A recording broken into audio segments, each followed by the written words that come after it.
Welcome to another edition of Ask Pastor Keith. This week we have a very interesting question and very timely question. As our congregation ages and they have the responsibility of their parents, the question is it ever okay to stop life support, quote unquote, pull the plug? Yeah, this is a tough question, and we're trying to answer it within 5 minutes. It's very difficult, so it's a skeleton kind of answer to that.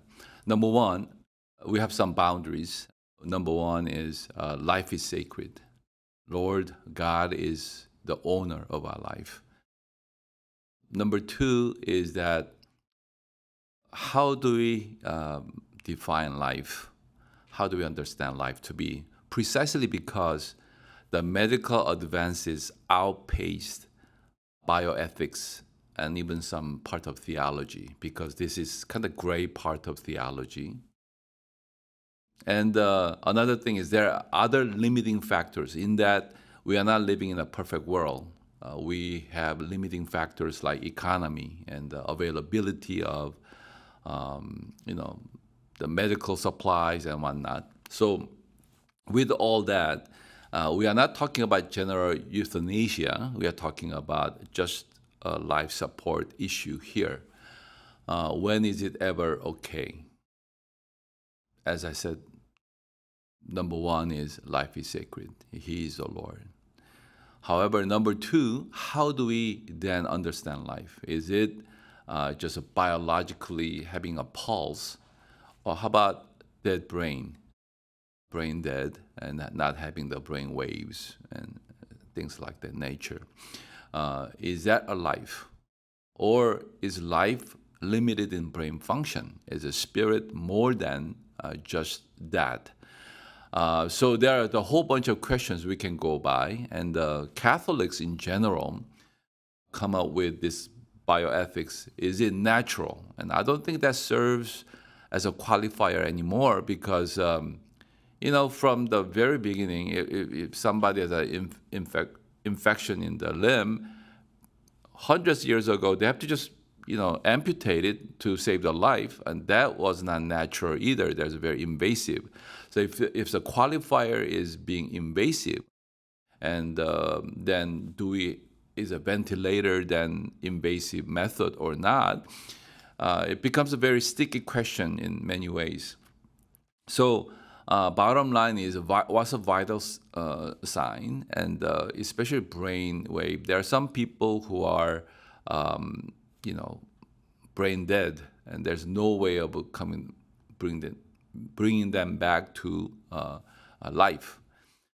There are some people, say, after 20 years of comatose, came back to life. That's a miracle. We celebrate that. Our church believes in miracles.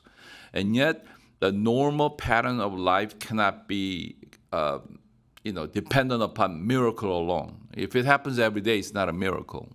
And so it is a very difficult question. And, we have walked through with some families that had to stop the life support.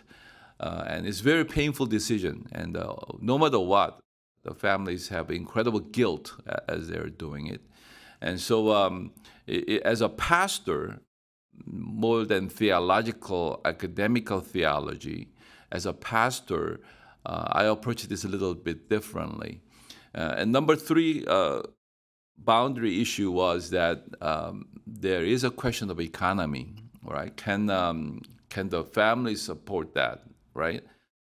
And also from the state side and hospital, I think the COVID made it very clear that there's a limitation of the beds and ventilators, and professionals can operate all that.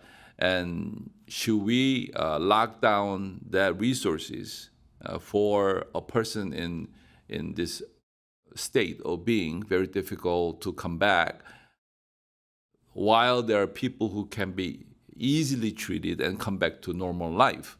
And those choices are very difficult as well. So there is no one simple answer to that. But if it's the medical assessment is not always correct either. This person cannot come back, and yet there's some people come back. So it's not a absolute standard. But by praying and seeking the Lord for His wisdom, I think sometimes unplugging, quote unquote, is permissible. It's a lesser evil than the other option. So, without being too presumptuous in answering, the one answer for everything, and there are some cases I think it makes sense for that decision. But generally, once again, I'm saying it cannot be used because of inconvenience or discomfort or our perception of quality of life. I think those are very subjective and cannot be qualified. And so therefore, we need to be very careful and prayerful in making this very difficult choice. But there are some cases, as a pastor, I would say, yes, that's permissible. Thank you, Pastor Keith. Okay. Join us next time on Ask Pastor Keith.